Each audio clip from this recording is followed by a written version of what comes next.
yang kecil ini. Saya ulang. Alangkah baiknya jika kamu sabar terhadap kebodohanku yang kecil itu. Memang kamu sabar terhadap aku. Sebab aku cemburu kepada kamu dengan cemburu ilahi. Karena aku telah mempertunangkan kamu kepada satu laki-laki untuk membawa kamu sebagai perawan suci kepada Kristus. Tetapi aku takut kalau pikiran kamu disesatkan dari kesetiaan kamu yang sejati kepada Kristus. Sama seperti Hawa diperdayakan oleh ular itu dengan kelicikannya. Amin. Sebab kamu sabar saja jika ada seseorang datang memberitakan Yesus yang lain daripada yang telah kami beritakan, atau memberikan kepada kamu roh yang lain daripada yang telah kamu terima, atau Injil yang lain daripada yang telah kamu terima. Namun, menurut pendapatku, sedikit pun aku tidak kurang daripada rasul-rasul yang tak ada taranya itu. Jikalau aku kurang pandai dalam hal berbicara, tidaklah demikian dalam hal pengetahuan, sebab kami telah menyatakannya kepada kamu pada segala waktu dan di dalam segala hal. Amin. 7. Apakah aku berbuat salah jika aku merendahkan diri untuk meninggikan kamu, karena aku memberitakan Injil Allah kepada kamu dengan cuma-cuma? 8. Jemaat-jemaat lain telah kurampok dengan menerima tunjangan dari mereka, supaya aku dapat melayani kamu. 9. Dan ketika aku dalam kekurangan di tengah-tengah kamu, aku tidak menyusahkan seorang pun. Sebab apa yang kurang padaku dicukupkan oleh saudara-saudara yang datang dari Makedonia. Dalam segala hal aku menjaga diriku, supaya jangan menjadi beban bagi kamu. Dan aku akan tetap berbuat demikian. Amin. 10. Demi kebenaran Kristus di dalam diriku, aku tegaskan bahwa kemegahanku itu tidak akan dirintangi oleh siapapun di daerah-daerah Akhaya. Mengapa tidak? Apakah karena aku tidak mengasihi kamu? Allah mengetahuinya. Tetapi apa yang kulakukan akan tetap kulakukan untuk mencegah mereka yang mencari kesempatan guna menyatakan bahwa mereka sama dengan kami dalam hal yang dapat dimegahkan. Amin. 13. Sebab orang-orang itu adalah rasul-rasul palsu, pekerja-pekerja curang yang menyamar sebagai rasul-rasul Kristus. 14. Hal itu tidak usah mengherankan, sebab iblis pun menyamar sebagai malaikat terang. 15. Jadi bukanlah satu hal yang ganjil jika pelayan-pelayannya menyamar sebagai pelayan-pelayan kebenaran. Kesudahan mereka akan setimpal dengan perbuatan mereka. Amin. 16. Kuulangi lagi, jangan hendaknya ada orang yang menganggap aku bodoh. Dan jika kamu juga menganggap demikian, terimalah aku sebagai orang bodoh, supaya aku pun boleh bermegah sedikit. Apa yang aku katakan, aku mengatakannya bukan sebagai seorang yang berkata menurut firman Tuhan, melainkan sebagai seorang bodoh yang berkeyakinan bahwa ia boleh bermegah. Karena banyak orang yang bermegah secara duniawi, aku mau bermegah juga. Amin. Ayat 19. Sebab kamu suka sabar terhadap orang bodoh, karena kamu begitu bijaksana. 20. Karena kamu sabar jika orang memperhambakan kamu, jika orang menghisap kamu, jika orang menguasai kamu, jika orang berlaku angkuh terhadap kamu, jika orang menampar kamu. Ayat 21. Dengan sangat malu aku harus mengakui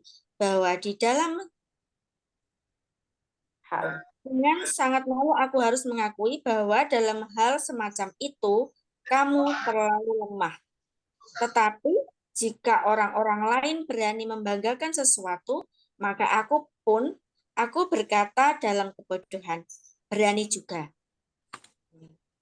Ayat 22, apakah mereka orang Ibrani? Aku juga orang Ibrani. Apakah mereka orang Israel? Aku juga orang Israel. Apakah mereka keturunan Abraham? Aku juga keturunan Abraham. Apakah mereka pelayan Kristus? Aku berkata seperti orang gila. Aku lebih lagi, aku lebih banyak berjerih lelah, lebih sering di dalam penjara, didera di luar batas, kerap kali dalam bahaya maut. 5 kali aku disesah orang Yahudi, setiap kali 40 kurang 1 pukulan. Amin.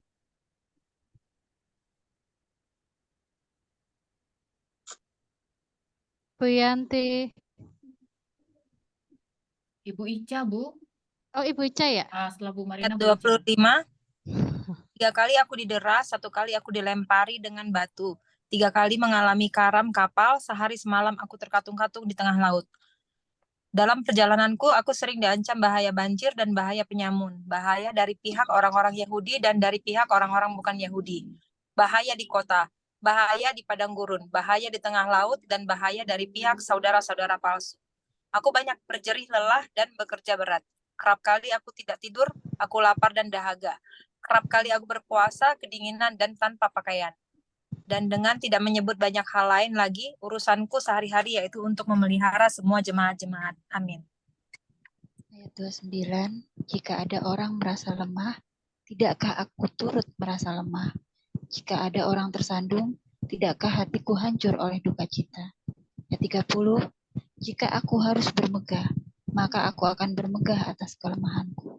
31, Allah, yaitu Bapa dari Yesus, Tuhan kita, yang terpuji sampai selama-lamanya, tahu bahwa aku tidak berdusta. Amin. 32. Di Damsyik, wali negeri Raja Aretas menyuruh mengawal kota orang-orang Damsyik untuk menangkap aku. 33. Tetapi dalam sebuah keranjang aku diturunkan dari sebuah tingkap di luar tembok kota dan dengan demikian aku terluput dari tangannya. 2 Korintus 12 ayat 1, Paulus menerima penglihatan dan penyataan.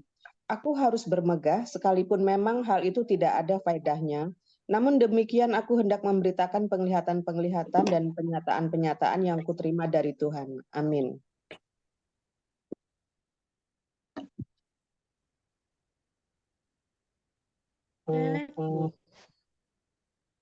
Ayat berapa, Bu?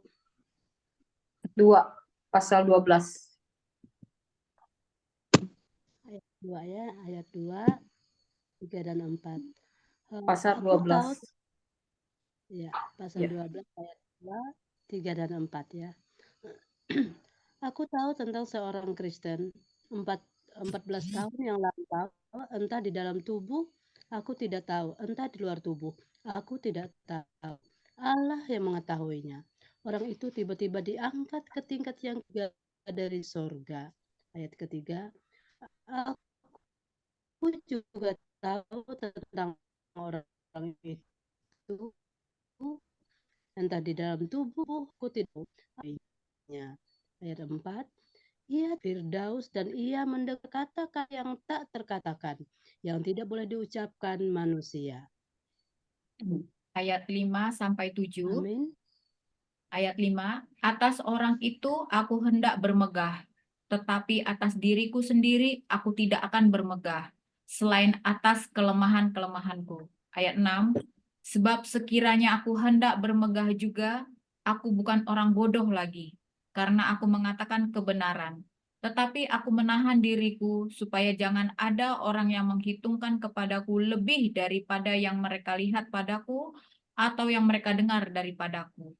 Ayat 7, dan supaya aku jangan meninggikan diri karena pernyataan-pernyataan yang luar biasa itu, maka aku diberi suatu duri di dalam dagingku, yaitu seorang utusan iblis untuk mengocoh aku, supaya aku jangan meninggikan diri. Amin. Saya lanjut ayat 8 sampai 10. Tentang hal itu aku sudah 3 kali berseru kepada Tuhan supaya utusan iblis itu mundur daripadaku. Tetapi jawab Tuhan kepadaku, cukuplah kasih karuniaku bagimu, sebab justru dalam kelemahanlah kuasaku menjadi sempurna. Sebab itu terlebih suka aku bermegah atas kelemahanku, supaya kuasa Kristus turun menaungi aku. Ayat 10, karena itu aku senang dan rela di dalam kelemahan, di dalam siksaan, di dalam kesukaran, di dalam penganiayaan dan kesesakan oleh karena Kristus. Sebab jika aku lemah, maka aku kuat. Amin. Lanjut, Bu Eti. Kekhawatiran Paulus ayat 11, 12, 13. Sungguh aku telah menjadi bodoh, tetapi kamu yang memaksa aku. Sebenarnya aku harus kamu puji, karena meskipun aku tidak berarti sedikit pun, namun di dalam segala hal aku tidak kalah terhadap rasul-rasul yang luar biasa itu. Segala sesuatu yang membuktikan bahwa aku adalah seorang rasul telah dilakukan di tengah-tengah kamu dengan segala kesabaran oleh tanda-tanda, mujizat-mujizat, dan puasa-puasa. Sebab dalam hal manakah kamu dibelakangkan dibandingkan dengan jemaat-jemaat lain? Selain daripada dalam hal ini, yaitu bahwa aku sendiri tidak menjadi suatu beban kepada kamu, maafkanlah ketidakadilanku ini. Amin. Ayat 14 sampai 16. Sesungguhnya sekarang sudah untuk ketiga kalinya aku siap untuk mengunjungi kamu, dan aku tidak akan merupakan suatu beban bagi kamu. Sebab bukan hartamu yang kucari, melainkan kamu sendiri. Sebab bukan anak-anak yang harus mengumpulkan harta untuk orang tuanya, melainkan orang tualah untuk anak-anaknya. Karena itu aku suka mengorbankan milikku, bahkan mengorbankan diriku untuk kamu.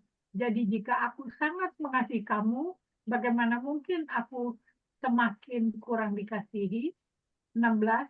Baiklah, aku sendiri tidak merupakan beban bagi kamu, tetapi kamu katakan, dalam kelicikanku, aku telah menjerat kamu dengan tipu daya. Amin.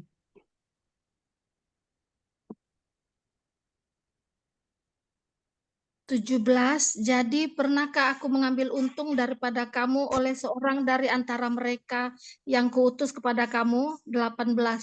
Memang aku telah meminta Titus untuk pergi dan bersama-sama dengan dia, aku mengutus saudara yang lain itu. Adakah Titus mengambil untung daripada kamu? Tidakkah kami berdua hidup menurut roh yang sama, dan tidakkah kami berlaku menurut cara yang sama? 19. Sudah lama agaknya kamu menyangka bahwa kami hendak membela diri di depan kamu, di hadapan Allah, dan demi Kristus kami berkata, semua ini saudara-saudaraku yang kekasih, terjadi untuk membangun iman kamu. Amin.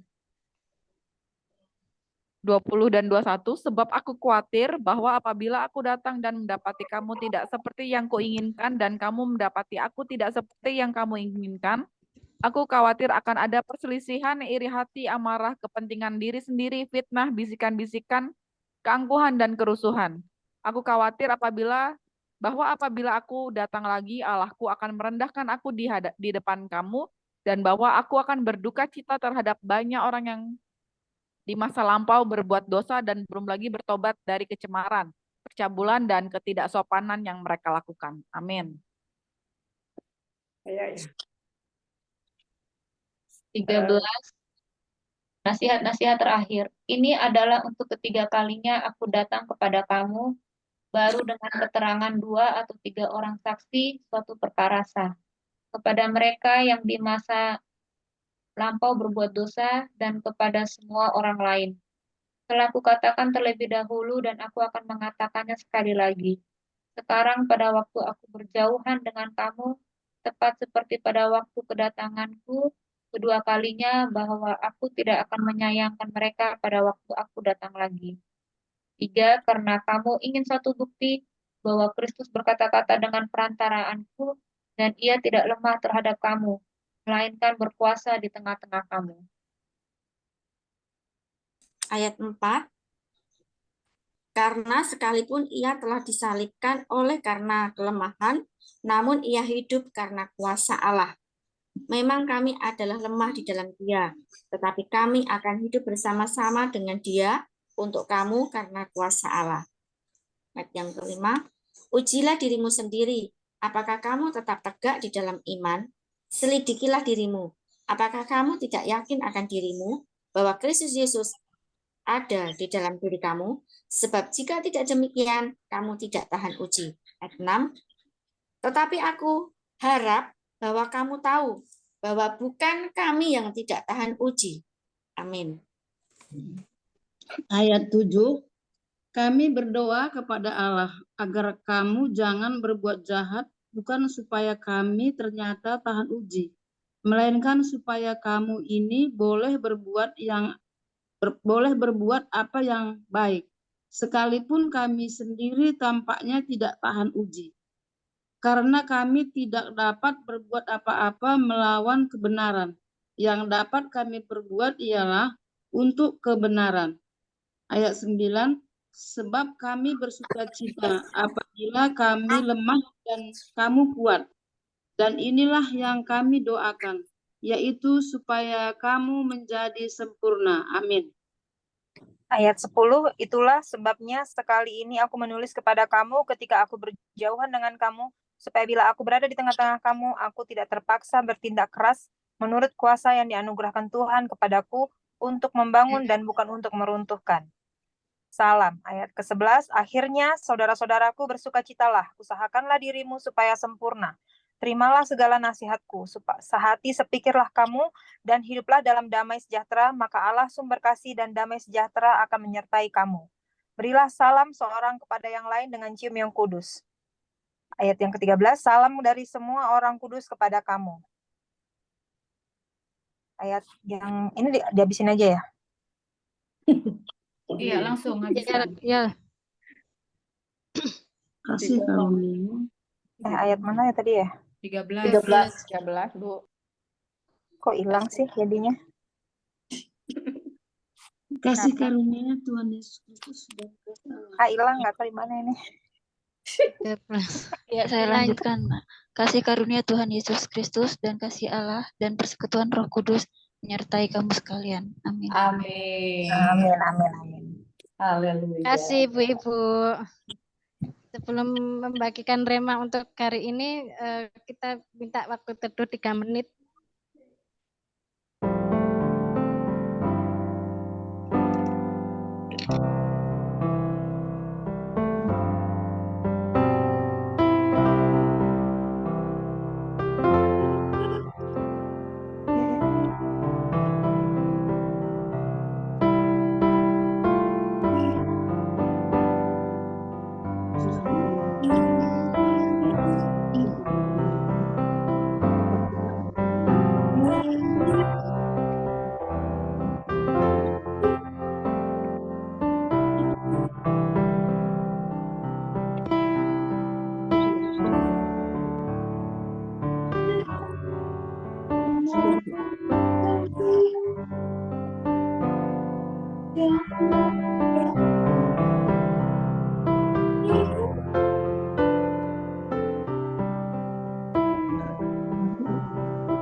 selesai. Baik Ibu-Ibu, siapa yang mau membagikan rema hari ini, sharing hari ini untuk membagi berkat? Boleh Ya, dari siapa? ya saya boleh deh. Saya Oh dulu. iya, ya silakan Ibu. Di sini bicara tentang ya kita pelayanan ini jangan tinggi hati dalam pelayanan ya. Pelayanan untuk Tuhan itu jangan tinggi hati, tetap kita harus rendah hati. Itu. Jadi kita pun juga harus pikul salib untuk apa? Untuk Yesus sendiri gitu loh. Karena kita nih ya memang di dalam Yesus itu kita harus berani pikul salib. Apapun itu yang kamu kerjakan, Tuhan sendiri yang akan ambil alih semua beban kita, apapun kita. Yang penting bagian kita tetap setia, melangkah kepada Dia aja. Itu aja. Itu aja. Ya, terima kasih Bu. Sharingnya bagus. Ya, Boleh saya dilanjut? Saya Oke, lanjut Bu ya, Joli. Bu Sofi. Oke, Kalau iya terima saya, kasih. saya di 2 Korintus 12 ayat 20-21. Jadi mengenai kekhawatiran Paulus.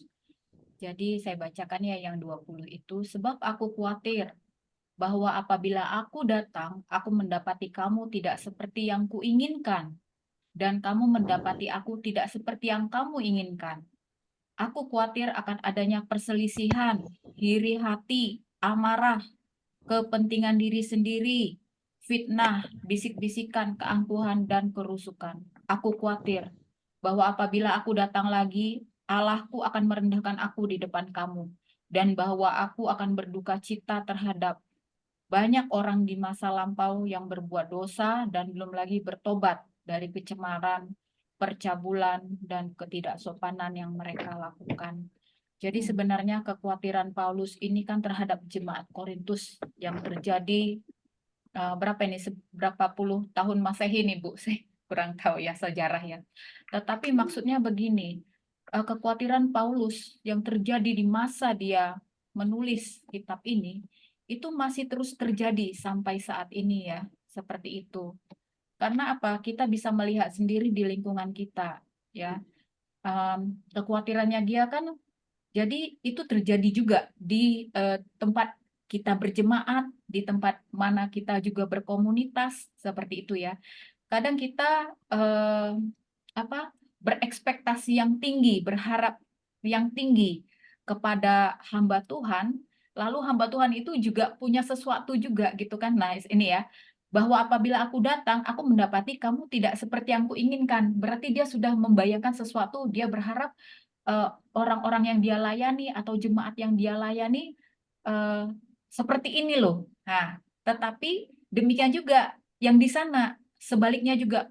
Dan kamu mendapati aku tidak seperti yang kamu inginkan, seperti itu ya. Itu terjadi ya.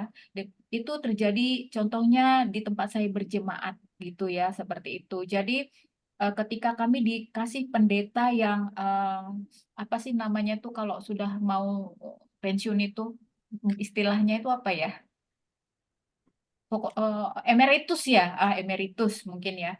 Nah, jadi diberi pendeta yang memang dia sudah waktunya pensiun, jadi dan seorang perempuan jadi agak lemah, itu jemaat-jemaat agak sedikit protes. Kok dikasih begini sih? Nah, sementara pendeta yang sudah senior ini berharap ketika datang ke tempat kita itu jemaatnya adalah jemaat yang secara materi itu bisa mendukung dia dengan fasilitas ya. Setelah dia keliling-keliling Indonesia, ternyata apa yang diharapkan itu tidak seperti itu ya. Saya tahu kenapa, karena saya pernah bicara dari hati ke hati di mana tempat pelayanan yang menurut dia paling menyenangkan dan mana yang paling tidak sesuai ekspektasinya. Ternyata tidak sesuai ekspektasinya dia itu ya itu di tempat kita yang ada di sini, karena kami memang di sini gerejanya masih baru dan masih ngontrak seperti itu ya.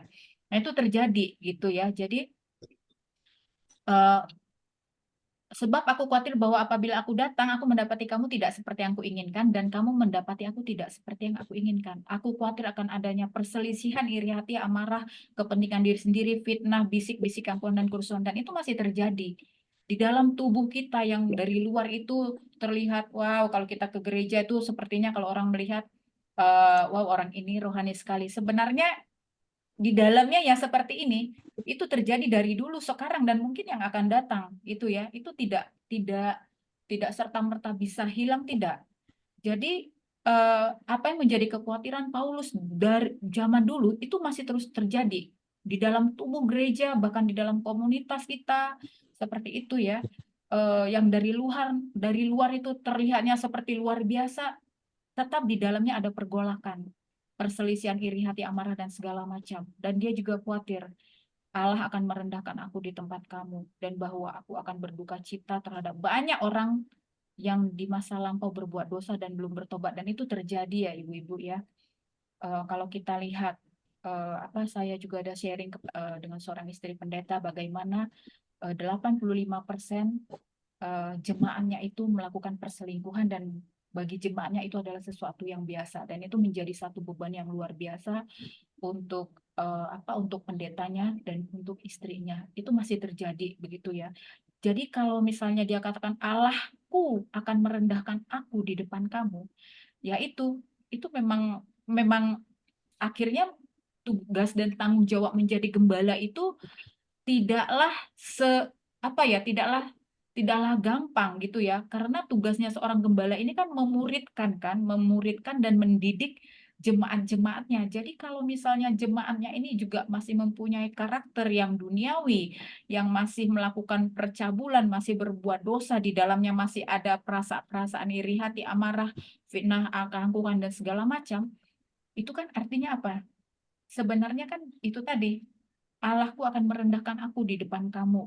Kan seperti itu ya. Jadi nama Allah sendiri belum dipermuliakan di situ. Padahal di sini kalau saya bandingkan dalam membaca ini, Paulus sama sekali di sini saya lihat tidak mengejar harta terhadap jemaat di Korintus. Dia tidak ada mengatakan, dia tidak ketakutan dengan pendapatan, dia tidak ketakutan dengan harta. Yang dia takutkan adalah pertumbuhan iman atau kekayaan rohani daripada jemaat-jemaatnya. Dan ini tentunya menjadi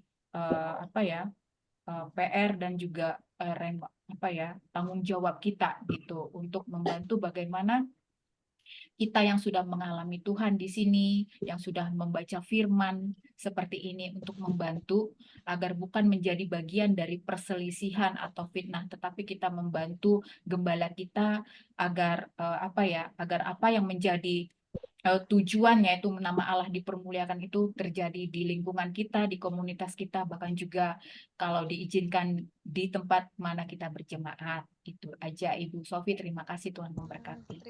Terima kasih Bu Joli, remanya agak sedikit membuat saya ingat sesuatu. Dulu saya juga seperti itu. Kesaksian sedikit aja dulu sebelum saya belum terlalu mengenal Tuhan gitu ya Ibu. Saya tertuju pengharapan saya kepada manusia. Ibarat kata karakter Tuhan itu menurut saya waktu itu saya kayak udah nggak punya, dan saya berharap untuk mempunyai karakter dari seorang pendeta. Dan itu awal-awal masuk gereja itu kayak awal-awal seneng, tapi kelamaan melihat karakter beberapa orang ternyata nggak se-ekspektasi saya, yang saya orang Kristen tuh luar biasa ininya ya. Tapi Tuhan pakai orang-orang itu untuk membukakan saya untuk berpikir, berpandang kembali lagi. Ya, itu bukan salah mereka ya, tapi itu untuk pembelajaran saya untuk ini manusia itu ya memang tempatnya ya kecewa, tapi untuk belajar gitu. Ibarat kata saya dapat ayat yang nomor berapa ya, pasal 12 ayat 10.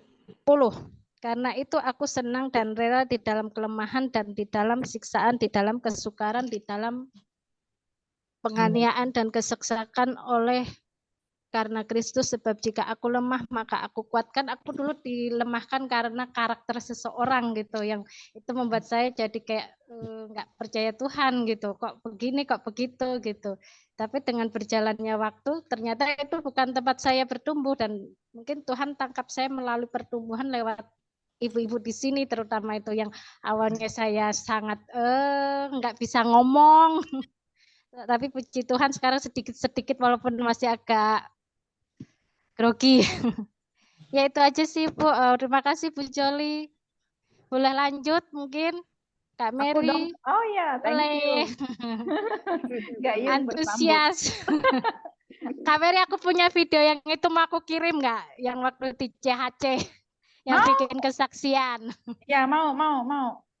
Nanti ya. Thank you Kak Izin Sophie. dulu.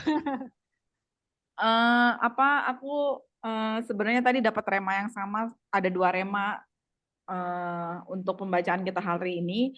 Rema yang sama itu ialah tentang kita jangan terlalu berekspektasi tentang orang lain, terlebih hamba-hamba Tuhan atau orang-orang yang sudah mengalami Tuhan. Karena orang yang mengalami Tuhan itu ya mereka juga, kita semua ini juga sedang menuju kesempurnaan. Sedangkan kesempurnaan itu kita dapat ketika kita sudah metong gitu kan. Sebelum metong, kita menuju kesempurnaan itu. Kita terus berusaha untuk sempurna. Karena apa? Karena ya kita pasti ada, karena kita sama-sama tahu, pasti satu hal yang nggak suka ketika kita menuju kesempurnaan itu adalah iblis yang selalu mencobai kita gitu kan. Nah, ini sama kayak waktu saya ke Bromo. Jadi ketika saya ke Bromo itu, sebelum ke Bromo itu kan kita kayak range ke mana aja gitu kan. Wah ini Bromo ini gunung yang terindah nomor 2 di dunia tempat wisata. Memang ketika difoto pakai drone segala macam itu indah banget gitulah gunungnya gitu kan. Tapi setelah kami datang ke sana gitu kan, dan kami menyatu dengan si Bromo ini, yang kami lalui itu apa? Jalannya sempit, sebelahnya curam, terus jurang, belum lagi jalannya nggak rata, banjir, bolong-bolong. Terus kalau kita pijakkan kaki ke situ, cacingnya tuh gede-gede banget gitu. Karena saking suburnya cacingnya gede-gede gitu. Itu artinya apa? Kita melihat sesuatu dari jauh itu indah. Ketika kita menyatu, bahkan kita semakin dekat dengan sesuatu itu dan bahkan kita menyatu dengan dia, mendalami dia, itu semua bobroknya tuh kelihatan semua gitu. Artinya apa kayak gitu kan? Apakah kita menepiskan keindahannya dia? Enggak juga. Hamba Tuhan walaupun dalamnya bobrok, luarnya bagus, dia hamba Tuhan dan orang yang diberikan karunia segala macam, ya dia dipercaya sama Tuhan dengan segala keindahan, dengan kita juga dengan segala yang kita dapat dari Tuhan itulah yang Tuhan percayakan sama kita. Nah, konsekuensinya nih kalau kita sudah terlalu dekat, kita lihat nih semua bobroknya dia, kita bisa nerima atau enggak itu akhirnya kan kayak gitu. Makanya kadang-kadang saya itu ketika saya tuh cuman mikirnya kayak gini, urusanku tuh cuman sama Tuhan. Ketika orang itu ada bobrok-bobroknya, aku ya sudah biarin aja, memang dia manusia, tapi aku memanfaatkan semua kasih karunia yang Tuhan percayakan sama dia agar aku bisa mencapai Tuhan. Akhirnya aku mikir kayak gitu. Dia mau bobrok, silahkan. Dia banyak nyakiti hati saya, silahkan. Yang penting ketika saya tersakiti, saya kayak minta kekuatan sama Tuhan. Tuhan, aku urusanku cuma sama kamu ya Tuhan. Gimana biar apapun yang dia lakukan, mataku tuh cuma tertuju samamu. Aku kadang cuma doa kayak gitu aja. Akhirnya apa? Akhirnya aku dikuatkan dan selalu disadarkan dia tuh orang. Dia manusia. Dengan segala pikiran, kompleksitas, dan segala bisikan-bisikan setan yang juga mungkin kadang secara nggak sadar dia terima atau apa kayak itu. Kan namanya juga orang pasti ada masa lemahnya gitu kan. Aku terima itu karena tujuan dan fokusku apalagi lagi-lagi ya tujuan dan fokusku aku mencari Tuhan lewat semua orang yang menurut aku luar biasa kayak gitu, melalui kita semua yang di sini yang memang menurut aku luar biasa dengan sharing-sharingnya segala macam. Tapi ketika kita sudah terlalu akrab, belum tentu kita cocok satu dengan yang lain. Makanya kenapa aku juga kadang itu susah untuk deket banget sama seseorang itu karena apa? Karena berproses itu nggak mudah, apalagi dengan orang baru itu nggak mudah buat aku secara pribadi kayak gitu. Dan yang kedua, walaupun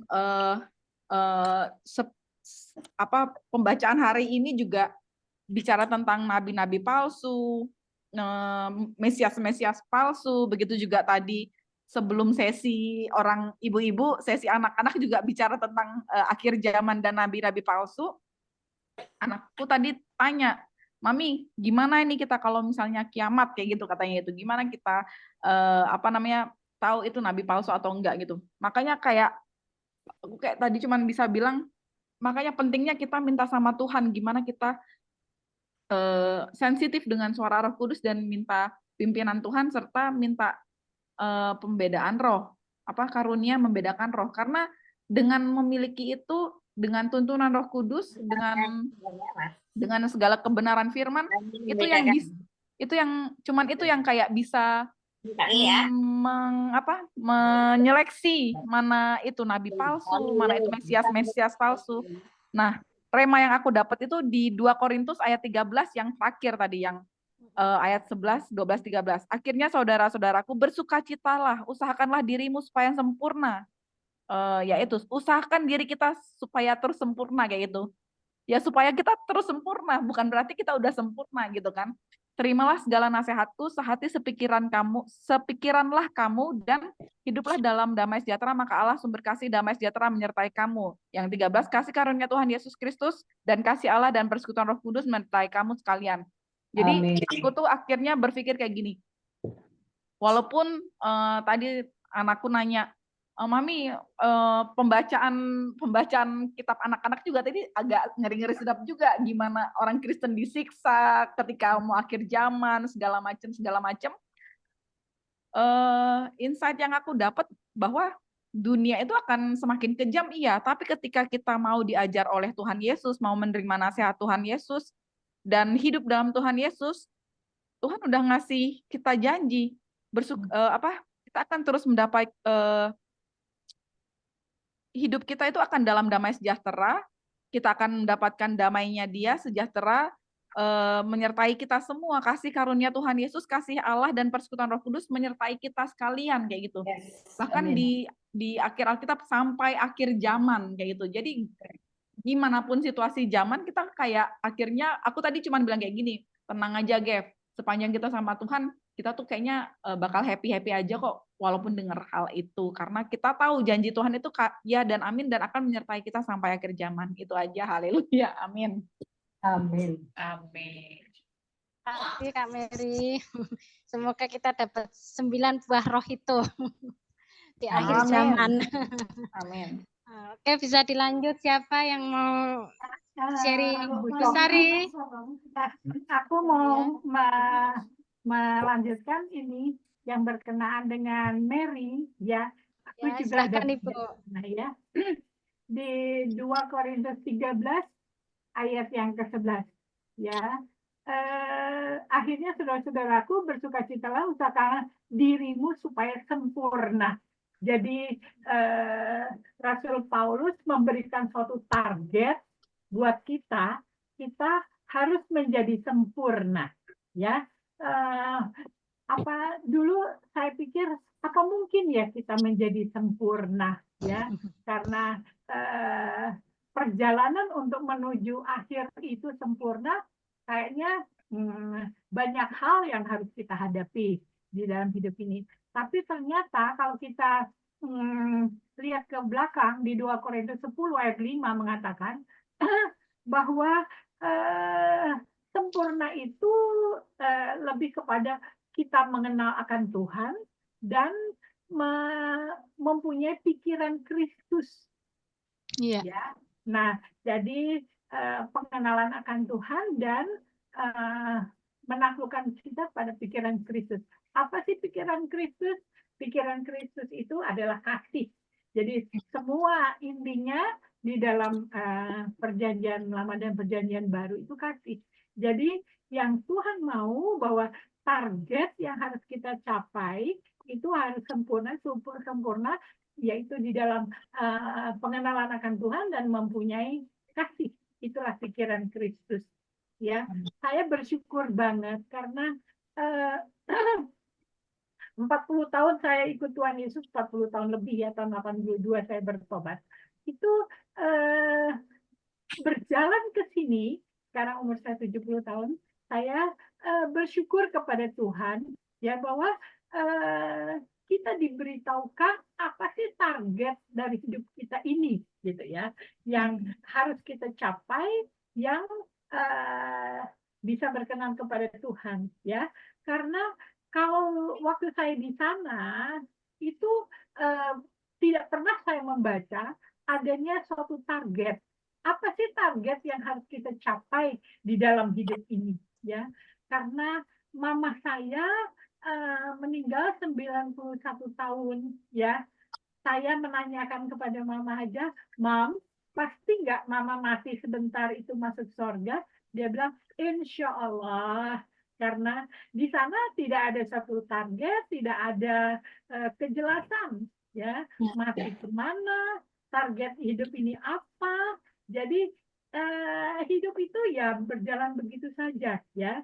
Sehingga saya dengan mengukur seperti itu, saya bersyukur kepada Tuhan betapa kita di sini itu dapat suatu standar yang jelas, ya, ukuran yang jelas. Harus seperti apa supaya kita boleh mencapai satu target di dalam hidup ini, yaitu kesempurnaan.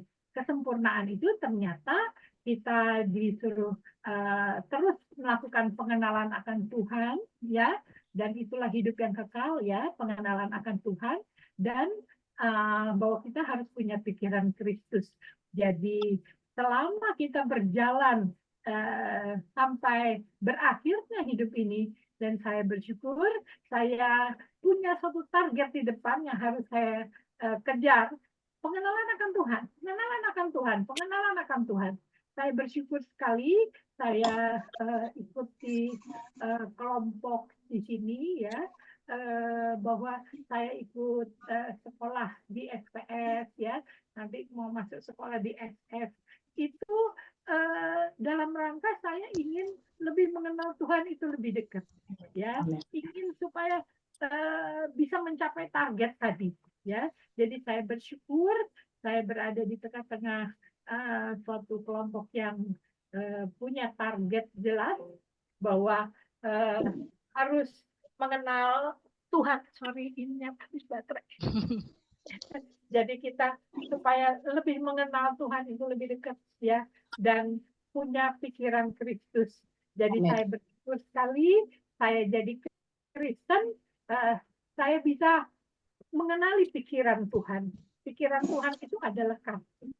Jadi ternyata untuk menjadi sempurna itu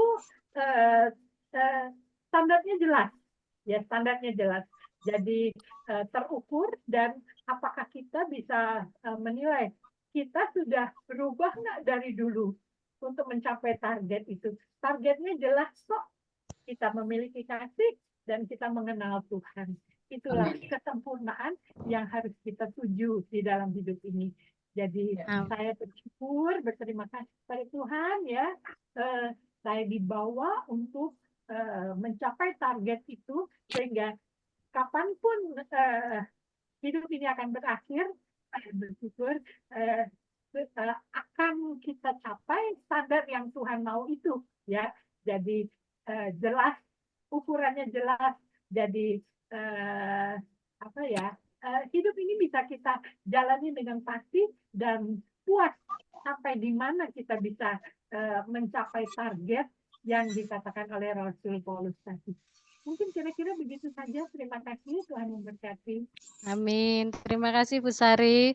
Pemikiran Kristus bisa dibuktikan dengan karakter Kristus, ya. Boleh dilanjutkan? Ibu-ibu di sini, Kak Ica. Terus siapa ini? Betty mau lanjut? Mbak Eri itu kayaknya udah nggak tahan banget. Siapa? Oke, silahkan Kak Eri. Boleh. Siapa dulu nih? Mau Bu Eri atau saya? Siapa? Boleh siapa yang dulu? Oke. Itu juga ada apa-apa, Bu Yohana. Oh. Ya, aku dapat sesuatu di 2 Korintus yang di 12. Ini tentang, oke, bentar. Nah, ayat 14. Sesungguhnya Sekarang sudah untuk ketiga kalinya aku siap untuk mengunjungi kamu, dan aku tidak akan merupakan suatu beban bagi kamu. Sebab bukan hartamu yang kucari, melainkan kamu sendiri. Karena bukan anak-anak yang harus mengumpulkan harta untuk orang tuanya, melainkan orang tua lah untuk anak-anaknya. Satu lagi, seperti Ica, aku dapat yang terakhir. Ya, jadi kaitannya adalah ini bicara warisan. Ayat yang tadi itu kita berbicara warisan. Kita sebagai orang-orang Kristen, Paulus saja mengkhawatirkan kan, bahwa Tuhan itu tidak, dia mewakili Tuhan bahwa dia tidak mencari harta kita gitu loh. Seringkali kan kita sibuk ya dengan urusan duniawi, kita lupa gitu loh. Nah, ayat ini mengingatkan kita untuk sebagai orang tua, apa yang akan kita wariskan buat anak-anak kita. Bukan cuma bicara harta ya, kan iman bukan harta. Tetapi adalah iman, mengenal Tuhan, warisan yang akan kita bagi. Dan itu juga suatu kekuatan buat kita. Dibilang gini, bukan anak-anak yang mencari, tapi orang tua lah yang mencari buat anak. Itu merupakan kewajiban kita juga sebagai orang tua, bekerja keras. Amin. Untuk anak-anak kita gitu loh. Ya kan? Nah, ini ayat ini pernah sekali saya lagi galau ya. Karena saya punya orang tua yang sangat menuntut. Jadi orang tua saya itu karena belum tinggal dalam Tuhan, kalau ke anak itu kayak ibaratnya gini loh, kalau perlu semuanya anak gitu. Sampai saya harus punya sikap seperti ini. Toh saya sudah jadi seorang ibu, jadi seorang istri, dan juga saya seorang posisi anak. Nah, seringkali ini kita nih suka lupa. Kita punya anak juga yang harus kita pikirkan. Kita mengasihi orang tua memang iya, tapi kita harus juga mendidik. Ayat inilah sebagai didikan buat orang tua kita juga. Yang nantinya kita juga bakal jadi orang tua. Iya. Gitu loh, bahwa kita tidak boleh mengandalkan anak-anak kita karena mereka punya passion dan tujuan hidupnya beda-beda. Seketika anak-anak kita sudah dewasa mandiri, mereka berhak menikmati segala sesuatu hasil mereka mendapatkannya itu. Kita yang masih bisa mencari, ya kita harus berusaha tetap sampai tutup mata, kita berusaha. Tetap bekerja, tetap mencari gitu loh. Sehingga kita mewariskan kepada anak kita tuh sifat dasar kita yang mandiri. Ya. Jadi anak itu nanti akan mewariskan lagi kepada anaknya bahwa harus bekerja keras, mandiri, gitu loh. Kalau namanya harta warisan itu kan bonus. Bonus kita kan. Nggak semua orang mungkin bisa meninggalkan harta, tapi paling tidak kita meninggalkan hidup yang baik sama anak kita. Itulah warisan yang paling berharga. Amin, Kita amin. tinggalkan, ya warisan iman, kita tinggalkan bahwa hidup yang benar itu seperti gini, caranya gini, dengan kita dulu menjadi contoh. Karena orang tua zaman dulu kan ada bilangnya, harta tidak habis 7 turunan, tapi akan habis juga tuh. Kalau nggak benar mengelolanya kan. Betul. Makanya kita harus ajarin anak-anak kita, bukan sekadar kita nyari, tapi ini mengolah. Ya. Gitu loh, dari sekarang kita harus belajar. Ingat ya, kalau punya anak, dilihat talentanya, dilihat kemampuannya. Oh, ada anak yang lebih, memang dia khusus buat bekerja, silakan. Oh, ada anak yang ternyata dia passionnya pedagang. Kita tunjang, kita topang, kita kasih tahu mereka bisnis seperti apa, supaya dia bisa mewariskan lagi nantinya. Itu. Nah, kalau yang dari yang tadi, pembacaan terakhirnya yang di 13, benar bahwa bersukacitalah, tapi aku yang paling jadi masalah adalah di ayat 12. Berilah salam seorang kepada yang lain dengan cium yang kudus. Nah, ini agak berat. Cium yang kudus, ada yang tahu nggak kira-kira cium kudus itu gimana? Memang cipika-cipiki ya. Cuma ingat, kita harus punya yang membedakan roh. Ketika kita cium, Yudas atau bukan. Tahu kan ciuman Yudas? Yudas kan di depan shalom, di belakang sialan kan? Sialan. Kasarnya gitu. Ya, memang benar. Itu ciuman Yudas. Jadi, kita harus minta sama Tuhan kepekaan roh itu. Ketika kita bersentuhan, shalom, shalom. Saat kita jabat itu, Tuhan pasti kasih tahu. Tulus, tidak tulus. Ya. Dari situ aja kita harus berjaga-jaga. Itu menjawab yang Ica tadi, yang tadi Mary bilang. Kelihatannya hidupnya benar, tapi gini-gini. Kelihatan dari buahnya sih memang benar. Dari buahnya lah kita akan belajar. Jadi kita harus ngerti ya, cium kudus ya. Sekali lagi, cium ketulusan. Cium yang benar-benar kita mengasihi Tuhan. Ini loh, aku apa adanya, jangan ada apanya. Berharap yang ada di sini semua sudah punya ciuman yang kudus. Artinya yang kudus ya, yang hidup yang tadi, yang di 13 di atas. Sukacita, ya kan, sempurna, berusaha untuk menjadi sempurna. Ya kan, hidup dengan damai sejahtera. Kelihatan kok. Mungkin ya bisa kerasa kalau kita salam orang itu masih ruwet ya. Itu akan terasa. Itu pasti kita berasa banget gitu loh. Ya, itu aja sih dari saya. Makasih ya.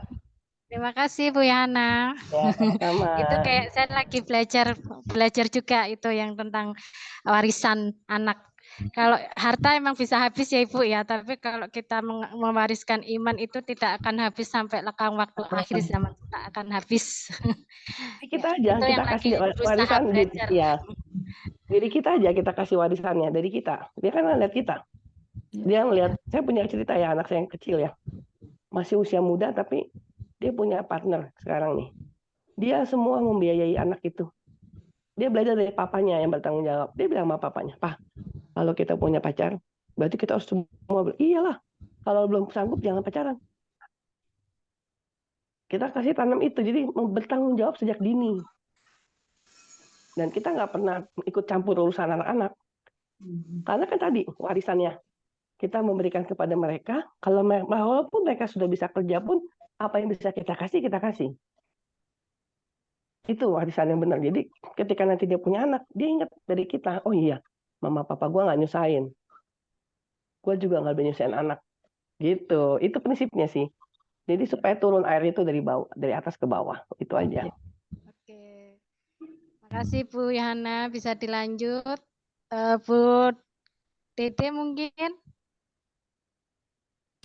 Saya Bu. Tetap boleh. Silahkan Ibu.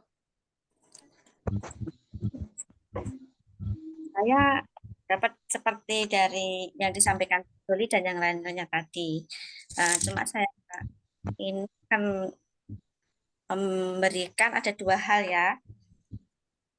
Dari 2 Korintus 12 ayat yang ke-9, yang bagian B, cukuplah kasih karunia bagimu, sebab justru dalam kelemahanlah kuasaku menjadi sempurna. Nah, ini mengingatkan saya bahwa di tengah-tengah sesuatu hal yang tidak mengenakan, mungkin sesuatu hal yang di dalam persekutuan, mungkin kita posisi tidak nyaman, dan lain sebagainya, kita dalam keadaan yang kurang baik, saya ingat nasihat Paulus ini ya kepada jemaatnya di Korintus. Cukuplah kasih karunia aku bagimu, sebab justru dalam kelemahan kuasaku menjadi sempurna. Jadi di tengah-tengah sesuatu yang tidak nyaman, tidak enak, orang baik, dan ingatkan bahwa semuanya itu menunjukkan betapa Bapa di surga itu yang terbaik. Kita tidak pandang manusia. Jadi ketika tadi disampaikan bahwa kita seperti hamba Tuhan kok seperti ini, semakin kita dekat, semakin kita mengenal banyak karakter yang menurut kita pribadi kurang baik. Misalnya seperti itu. Nah, di dalam hal seperti itu, jadi mengingatkan bahwa kesempurnaan itu adalah milik Tuhan. Kita sebagai manusia, kita tidak memandang dianya dengan banyak kekurangan, tetapi kita lihat diri kita, semuanya itu untuk menguji kita, untuk memampukan kita semakin kokoh, semakin kuat, dan juga untuk kita memanage psikis, perasaan, emosi untuk lebih baik lagi, lebih dewasa lagi secara rohani. Sehingga firman Tuhan ini sangat menguatkan, terutama saya, cukuplah kasih karuniaku bagimu, sebab justru dalam kelemahanlah kuasaku menjadi sempurna. Di tengah hal yang kurang enak dan baik, tetaplah lihat Tuhan Yesus, karena kita ditempatkan. Karena Tuhan memang menempatkan kita di situ, di tengah orang-orang yang menurut kita mungkin kurang baik, di tengah-tengah yang menurut kita mungkin tidak sempurna, banyak sekali kelemahannya. Justru Tuhan yang mengasihi mereka dan mengasihi kita juga, Tuhan taruh kita di situ. Itu yang saya dapat. Yang terakhir, dan Korintus 13 ayat 11 tadi yang disampaikan oleh beberapa ibu-ibu juga. Bersukacita, usahakan dirimu sempurna. Nah, sekalipun ya kesempurnaan sekali lagi itu adalah milik Tuhan, tetapi Tuhan juga menginginkan kita, umatnya, anaknya, untuk sempurna. Gitu. Menjadi sempurna seperti apa? Kalau saya pribadi, kita miliki hati anak. Bagaimana anak menyenangkan orang tua, bagaimana seorang anak, hati anak itu disayang oleh bapaknya itu bagaimana, gitu. Jadi kita berusaha untuk menjadi lebih baik, menjadi, dikatakan di sini usahakan, ya usahakan dirimu sempurna. Di tengah-tengah orang-orang yang mungkin menguras energi, enggak bikin sejahtera, sukacita, tetap kita memilih untuk bersukacita. Tetap bersukacita, kita hanya pandang Tuhan Yesus saja, Bapa kita di surga, sehingga kita tidak akan jatuh ke menghakimi orang lain. Jadi kita tetap bersukacita, kita tetap memandang orang lain itu sebagai sesama anak-anak Tuhan, ya saling melengkapi, saling mengasihi, sehingga damai sejahtera itu turun di hati kita, ada di hati kita. Itu yang saya bisa sampaikan. Terima kasih. Amen.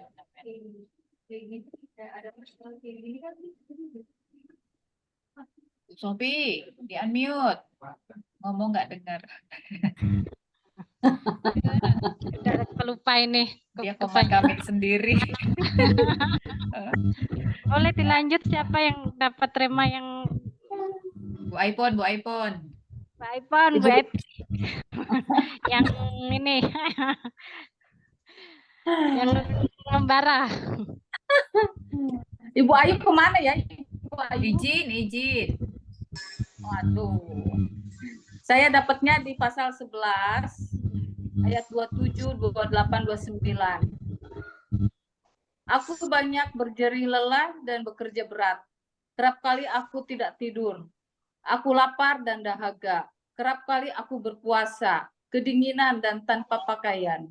Dan dengan tidak menyebut banyak hal lain lagi, urusanku sehari-hari yaitu untuk memelihara semua jemaat. Jika ada orang yang merasa lemah, tidakkah aku turut merasa lemah?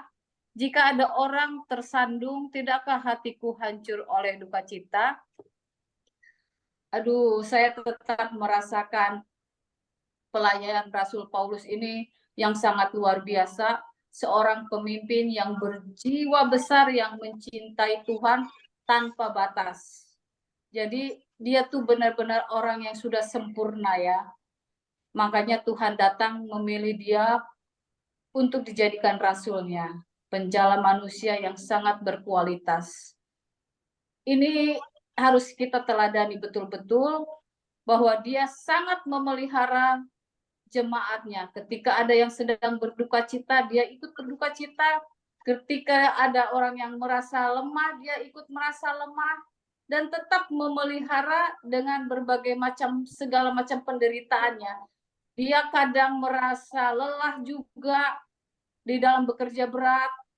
Kerap kali juga tidak tidur, lapar, dahaga, dan sering berpuasa, bahkan kedinginan tanpa pakaian.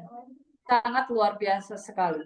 Seorang pemimpin yang berjiwa besar, yang menyerahkan hidupnya sepenuhnya untuk melayani Tuhan. Di dalam penderitaan pergumulan yang sangat berat, bahkan di ayat yang lainnya, dia dihempaskan dalam bahaya maut. Banyak hal yang sudah dia alami 5 kali aku di seseorang Yahudi, setiap kali 40 kurang 1 pukulan, 3 kali aku didera, 1 kali aku dilempari dengan batu, 3 kali mengalami karam kapal. Duh, kita belum sampai mengalami hal yang seperti itu. Makanya Tuhan sangat benar-benar memilih orang itu, dia tahu orang yang tepat untuk menjadi rasulnya. Saya sangat bersyukur dengan contoh dan teladan dari Rasul Paulus ini, kita tiru yang bisa kita mampu kita lakukan untuk menjadi pelayan Tuhan dan melayani banyak jiwa. Terima kasih Bu Sofi, itu dari saya. Luar biasa ya Paulus ya Ibu-ibu ya. Kalau Ya. kita ikuti bagaimana penderitaannya yang benar-benar penderitaan dia dalam mengabarkan Injil Tuhan. Memang sebenarnya harus seperti Paulus ini gitu ya. Ya. Luar biasa.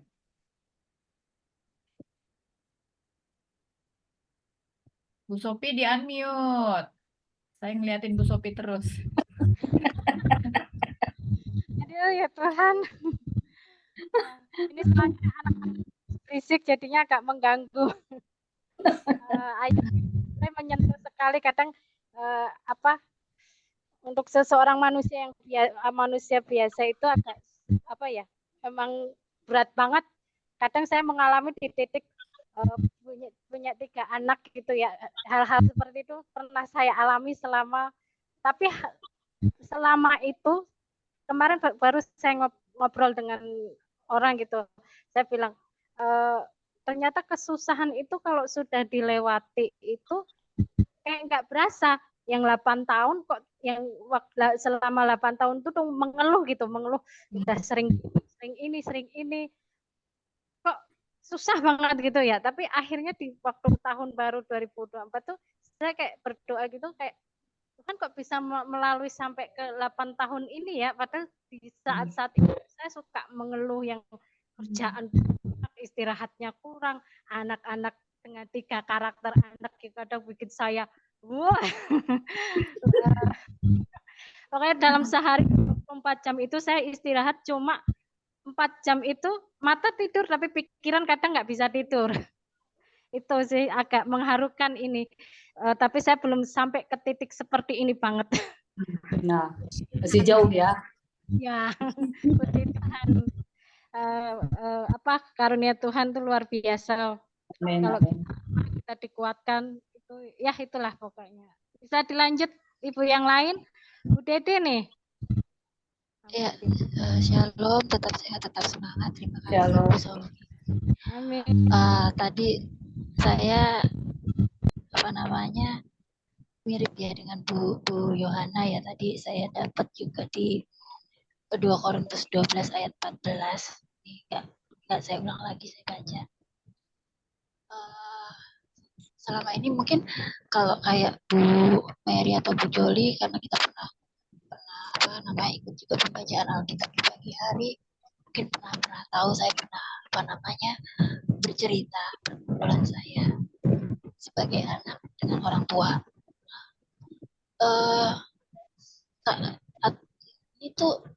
Saya tuh sering gini. Kita itu kan kalau sebagai posisi saya anak, kebetulan saya belum punya anak. Jadi saya belum merasakan posisi saya sebagai orang tua. Tapi saat ini saya memposisikan saya sebagai anak kan gitu. Karena saya dari Muslim, otomatis ada doktrin gini ya. Tidak, sebenarnya bukan hanya Muslim, Kristen atau apa ya, tapi terkadang itu ada sebuah doktrin yang bahwasanya memang anak itu harus istilahnya menurut pada orang tua, terus surga di telapak kaki ibu, terus apa yang orang tua lakukan kalau kita tidak kalau orang tua inginkan kita tidak sebagai anak tidak memenuhi, itu akhirnya kayak kita durhaka gitu loh kan, semacam itu ya. Ini pemikiran saya, koreksi kalau saya. Nah, saya itu mengalami pergumulan seperti itu. Jadi saya tuh sering mencari. Sebenarnya kita selalu sebagai anak dihadapkan, kamu kalau tidak menyayangi, tidak menuruti orang tua, kamu walau. Tapi adakah perbuatan dari orang tua yang menyebabkan walat ke anak? Saya sering mencari itu. Ada nggak sih sebenarnya? Kan terkadang kita hanya sebagai anak kayak tersudut, terpojok bawahnya. Kalau kita salah sama orang tua, walat jadinya seperti itu. Cuma puji Tuhan tuh hari ini di 2 Korintus 12 ayat 14 ini diingatkan gitu. Mungkin sepenggal, saya nggak tahu apakah dari sepenggal ini saya salah mengartikan, tapi dengan tadi Bu Yohana memberikan kesaksian, memberikan refleksi, itu benar juga ya. Ada bahwasanya orang tua sebenarnya itu memberikan warisan, entah itu warisan secara material atau secara bagaimana mewariskan kebaikan. Warisan itu kan tidak hanya berupa materi, banyak ininya, seperti sifat, seperti tingkah laku, kelakuan yang bisa diwariskan kepada anak. Cuma saat ini yang dia di pergumulan saya itu tuh terkadang itu ini memang ke materi ya, ke arahnya materi. Maksudnya saat kami sebagai anak itu belum benar-benar bisa berdiri kokoh, berdiri jejak, tapi tuntutannya itu terlalu banyak. Mungkin kalau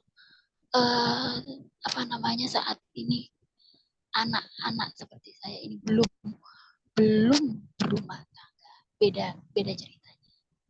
Tapi kalau sudah berumah tangga itu ada skala prioritas. Terkadang itu orang tua itu kan karena merasa aku orang tua.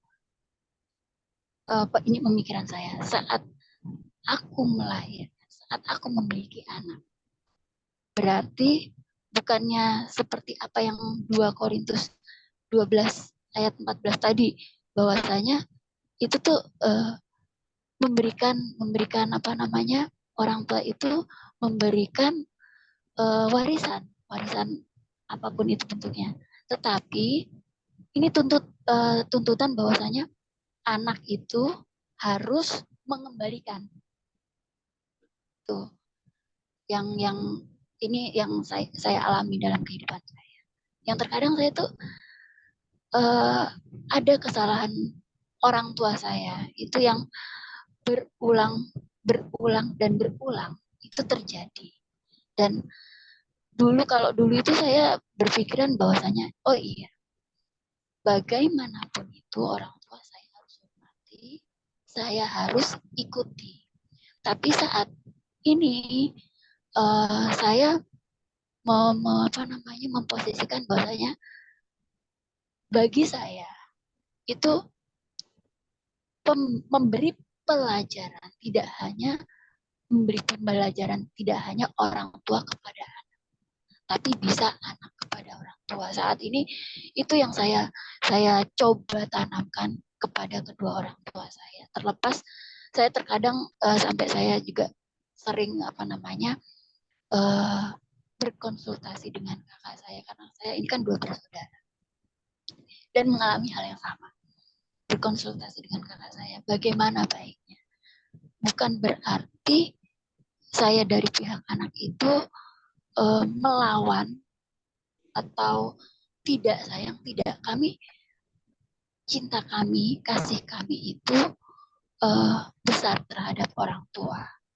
Tetapi terkadang orang tua itu menganggap bahwa kamu itu tidak tidak kayak mengurus, tidak mengerti orang tua, padahal kami itu sangat-sangat mengerti, sangat-sangat sayang, sangat-sangat peduli. Tapi tuntutan yang terlalu besar dari orang tua itu terkadang itu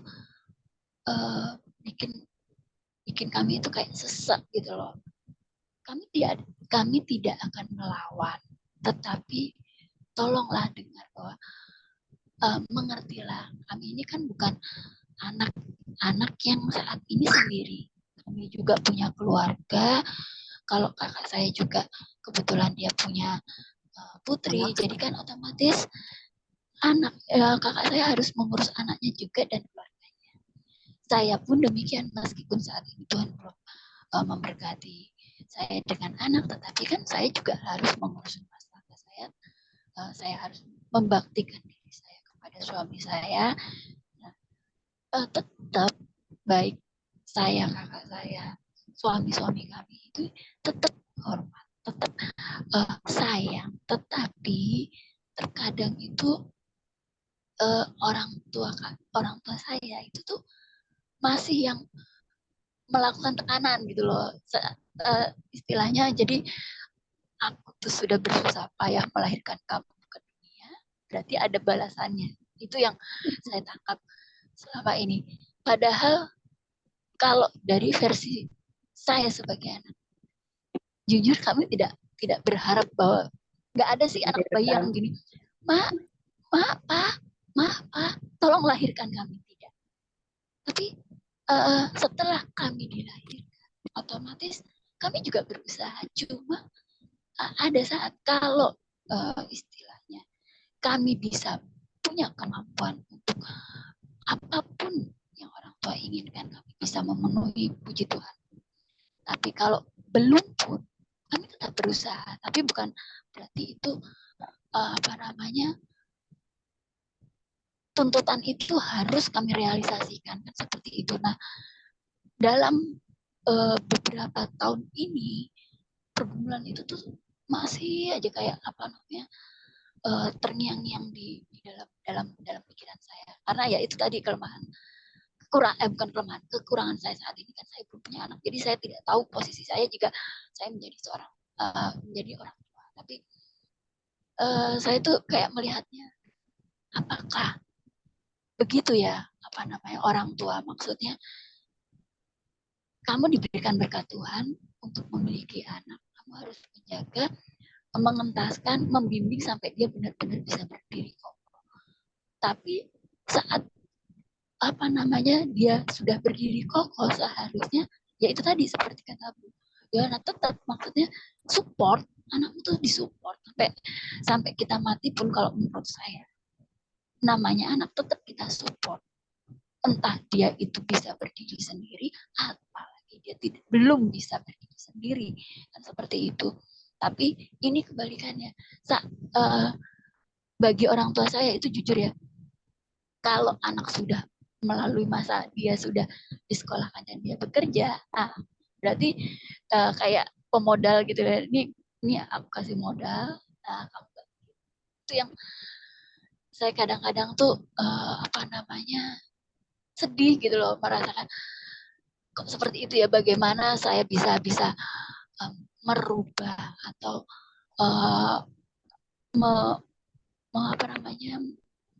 sedikit geser pemikiran dari orang tua saya. Tapi saya itu selalu terngiang lagi. Kalau saya keras, saya ini jatuhnya kualat gitu. Ya namanya kita orang Indonesia kan, ya juga orang Indonesia aja. Mungkin anak-anak di dunia itu terdoktrin seperti itu. Kalau kamu nggak menurut orang tua, itu berarti kamu kualat. Apalagi kalau benar-benar kita tidak bisa memberikan yang terbaik, itu sumpah serapah itu.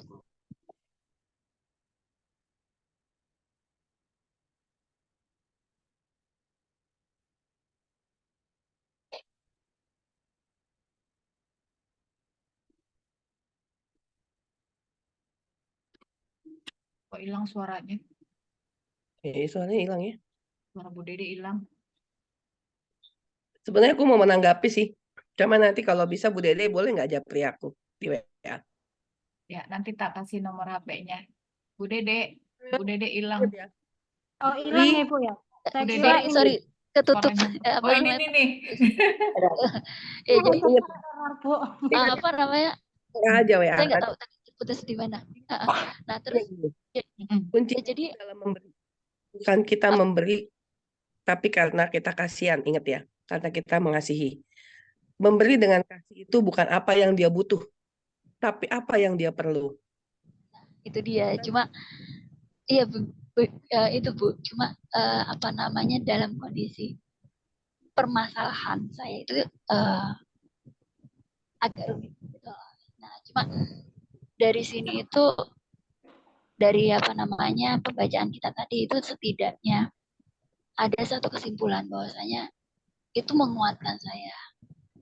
Tidak semua masalah, maksudnya tidak semua keinginan orang tua itu, yaitu tadi yang Ibu bilang, kita itu memberikan sesuai kebutuhan. Karena yang saya tahu bahwa sejak kita menikah itu kan kita sudah ini ya, sudah apa namanya, memiliki jalurnya sendiri ya. Kita harus apa namanya, komitmen pada keluarga kita, keluarga yang kita bina saat ini.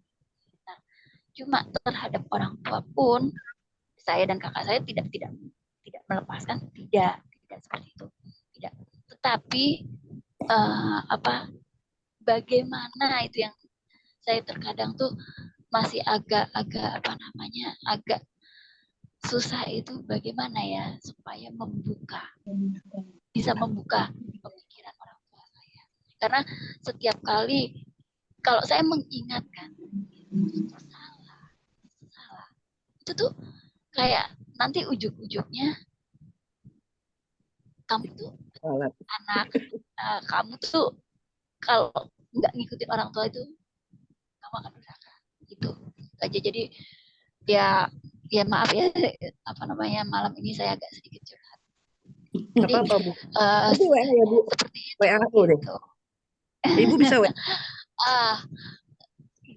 Jadi gini, kapan hari kan Ibu ada apa namanya, mendoakan ya, ada itu. Saya pernah ngomong sama Bu Joli.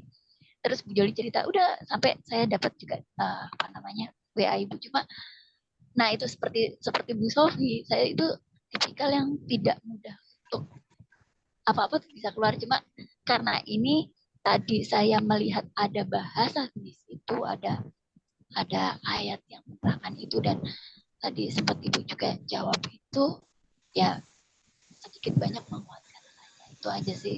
Karena apa namanya, ya jujur aja sih, maksudnya saya itu saat ini tuh sebenarnya posisi anak yang butuh support orang tua. Cuma itu tidak saya dapat. Itu aja. Terima kasih. Oke, terima kasih Bu Dede. Sharingnya kita tutup dengan doa ya Ibu-Ibu ya, karena sudah waktunya udah agak ini malam. Boleh minta tolong Kak Mary? Kak Mary tolong ya, tutup doa, minta tolong. Minta tolong loh. Ya. Oke, kita doa bareng-bareng. Ada yang mau didoakan kah malam ini? Oke, semua bersuka cita, haleluya. Mari kita berdoa bersama karena kita sudah menyelesaikan pembacaan kita pada hari ini. 2 Korintus 11-13, Roh Kudus selalu menyertai kita. Mari kita berdoa bersama. Allah Bapa yang berada di kerajaan surga, Tuhan kami Yesus Kristus, terima kasih Tuhan, penyertaan Tuhan kepada kami luar biasa Tuhan. Satu hari ini dari pagi sampai malam kami boleh kembali menutup hari kami Tuhan dengan pembacaan firman-Mu Tuhan dari 2 Korintus ayat 11-13 Tuhan. Kami tahu penyertaan Tuhan luar biasa kepada kami Tuhan, damai sejahtera, damai sukacita, kasih karunia Tuhan berlimpah atas kami ya Bapa. Tuhan, biarlah Tuhan rema-rema yang kami terima pada malam hari ini menjadi modal kami Tuhan dalam menjalani kehidupan kami sehari-hari. Biarlah Tuhan semua yang Tuhan sampaikan kepada kami lewat pembacaan firman pada malam hari ini Tuhan, menjadi pelita kehidupan kami, menjadi modal kami bagaimana kami harus terus menggantungkan kehidupan kami ke dalam tangan Tuhan saja. Biarlah Tuhan, kami terima semua janji yang Tuhan sudah berikan kepada kami, bagaimana ketika kami percaya sepenuhnya ke dalam tangan-Mu Tuhan, bagaimana kami menjadikan firman-Mu rambu-rambu kehidupan kami. Kami percaya ketika kami menjadi orang-orang yang dimateraikan dalam Tuhan Yesus Kristus, apapun yang terjadi dalam dunia ini dan kehidupan kami Tuhan, kami menghadapi semuanya dengan damai sukacita, damai sejahtera, serta penyertaan Tuhan tidak pernah lepas atas kami. Bapa, sebentar kami akan berpisah satu dengan yang lain Tuhan. Biarlah Tuhan Kau menjaga kehidupan kami, menjaga malam kami, istirahat malam kami ya Bapa, sehingga kami boleh beristirahat juga dengan nyenyak. Besok kami bangun dengan semangat dan sukacita yang baru, terlebih dengan pewahyuan yang baru Tuhan yang Tuhan berikan kepada kami untuk menjalani setiap kehidupan kami. Biarlah tuntunan Roh Kudus semakin hari semakin jelas dalam kehidupan kami Tuhan, visi misi Tuhan semakin jelas dalam mata kami, sehingga setiap apa yang kami lakukan dalam hari-hari kami Tuhan, dalam kehidupan kami, mata kami hanya tertuju dalam kemuliaan Tuhan saja. Pakai kami terus Tuhan, dimanapun Tuhan tempatkan kami, sehingga sinar kemuliaan Tuhan terpancar kepada kami. Jadikan kami etalase-etalasemu ya Bapa, sehingga setiap orang yang melihat kehidupan kami, melihat diri kami, semua ingin, bahkan mereka tertarik Tuhan untuk mengenal Tuhan Yesus lebih dalam lagi. Terima kasih Tuhan Yesus, amin.